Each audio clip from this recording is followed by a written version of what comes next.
Alhamdulillahi Rabbil Alamin. Wassalatu wassalamu ala asrafil anbiya'i wal mursalin Sayyidina Muhammad wa ala alihi wa sahbihi ajma'in wa man tabi'ahum bi ihsani ila yaumiddin. Amma ba'd. Mga kapatid sa pananampalataya, ang pagiging mabuting anak sa magulang ay isa sa pinakamabuting pag-uugali ng isang mananampalataya. Hindi lang dahil sa pagtanggap nito ng responsibilidad bilang isang anak, bagkus ito ay isang paraan ng pagsunod sa kung anong ipinag-utos sa kanya ng kanyang Panginoon. Alalahanin ang sinabi ng Allah subhanahu wa ta'ala sa marangal na Quran, وَقَضَى رَبُّكَ أَلَّا تَعْبُدُوا إِلَّا إِيَّهُ وَبِالْوَالِدَيْنِ إِحْسَانًا. At tinagubili ng iyong Panginoon na wala kang sasambahin maliban sa Kanya at maging mabuti sa iyong mga magulang. At gayon din ay sinabi ng Allah subhanahu wa ta'ala, وَوَصَّيْنَا الْإِنسَانَ بِوَالِدَيْهِ حَمَلَتْهُ أُمُّهُ وَحْنًا عَلَى وَحْنٍ. At aming inutusan ng tao na maging mabuti sa kanyang mga magulang. Ang kanyang ina ay nagdalang tao sa kanya sa gitna ng labis na kahinaan.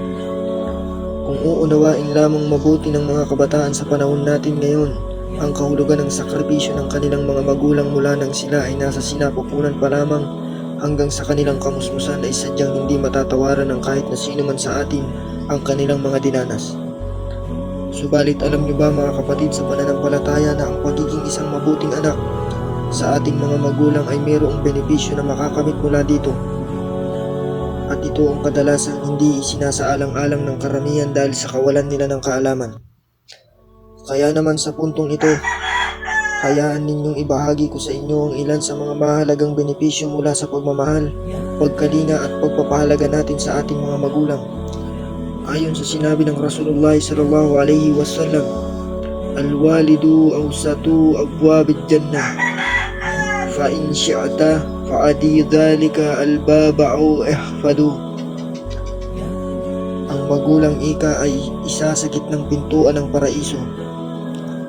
Kung nais mo, pangalagaan mo ang pintuang iyon o pabayaan mo ito.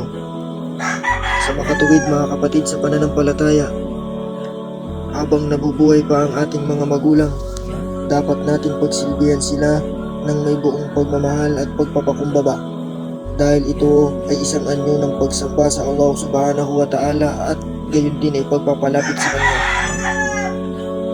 Ang pagiging mabuti sa magulang ay daan din tungo sa paraiso. Kaya kapag nawala sila, nawawala rin ang oportunidad na ito.